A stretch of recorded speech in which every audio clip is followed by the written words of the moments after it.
Hello, I'm Pat McGuire, and I'm going to talk to you about Attachment D, our relocation and real property acquisition form. So if you're following along with the PowerPoint presentation, you can see that I've divided my discussion of Attachment D into three sections: a top, a middle, and a bottom. Anyway, as mentioned earlier, the yellow boxes need to be completed and filled in for the preparer's name, the preparer's telephone number, and the date that the Attachment D was prepared.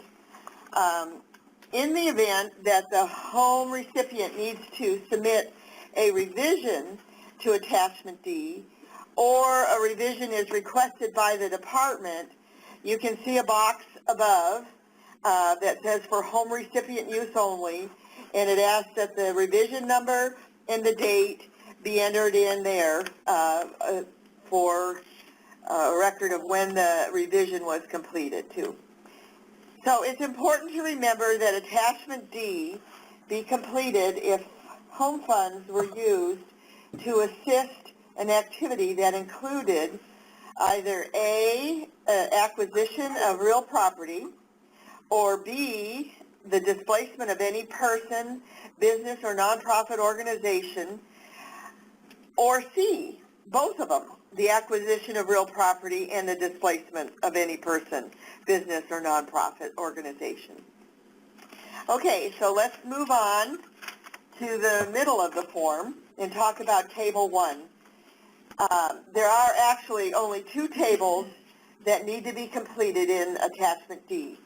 Table 1 asks that the total number and the total cost be reported for four specific areas.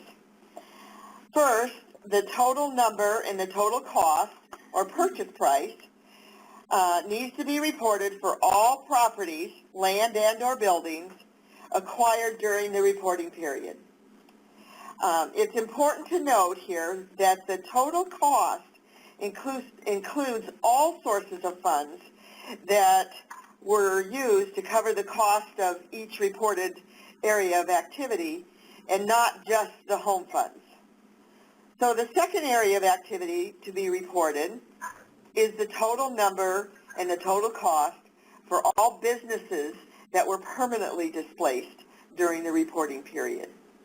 The third area is that the total number and the total cost be reported for all nonprofit organizations that were permanently displaced. And the fourth area, finally, to be reported on is the total number and the total cost for all households that were temporarily relocated during the reporting period. And temporary means that the amount of time the household was relocated was less than 12 months. Okay, so let's move on to the bottom of Attachment D, and we'll take a look at Table 2. Table 2 asks that home recipients report demographic information on any households that were permanently displaced during the reporting period. For example, a permanently displaced household is reported in accordance with their race and also whether they are of Hispanic or non-Hispanic ethnicity. Like, for example, you can take the first category of American Indian or Alaska Native. That race category, the total number of households displaced and the total cost associated with the relocation for that number displaced has to be reported for either Hispanic or non-Hispanic ethnicity. Well, that's it of what I have for Attachment D. So, if you have any questions, please ask me now. Any questions? I have a question. Okie doke. So our project requires relocation. We've acquired the property, but haven't relocated anybody yet. Well, you acquired the property during the reporting period of the what is it, June? 13. Fiscal 13. Fiscal year 13-14. So you acquired the property during that time? We may have even acquired it prior to the start of the home standard agreement, so. Okay. So then during that fiscal year, the 13-14 period, the property was not acquired, and also the people have not been displaced. That's correct. So probably then last year, for the 12-13 reporting period, you reported the acquisition of the property? No, we didn't have the home award yet. It's off the radar screen. The first year we'd be reporting on this home award for this project. I think it's off the radar screen. Okay, we're having a little discussion here of whether or not it's off the radar screen now, or if it should be reported this year.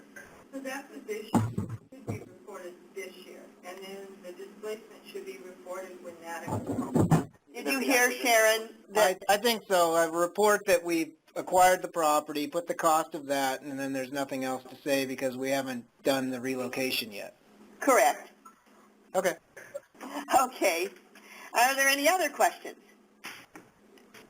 Yes.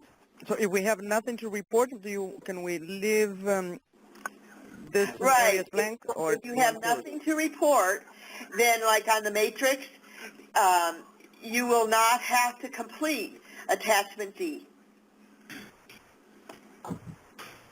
On the matrix, when you say yes or no, it will show up that you do not have to complete attachment D. Okay, are there any other questions? Yes, one question. In Table 1, do properties acquired include the homes purchased by home buyers under a first-time home buyer program? Yes, it does. Okay. I'm getting multiple sounds here. Are there any other questions? Also, if you have any questions, you can always call your representative, your home representative, and also there's a HUD person that's a local tent canopy, kids' toys, and other location specialist that you can call. So, are there any other questions? Camera phone handy. I'm sorry, I didn't quite catch that. No more questions? Okay, well, again, I will thank you very much, and contact us if you have any questions or your HUD specialist. Thank you, bye. Well, hold on. Next person to speak is Jay Cortez, and he's going to be talking to you about attachment E. Thank you.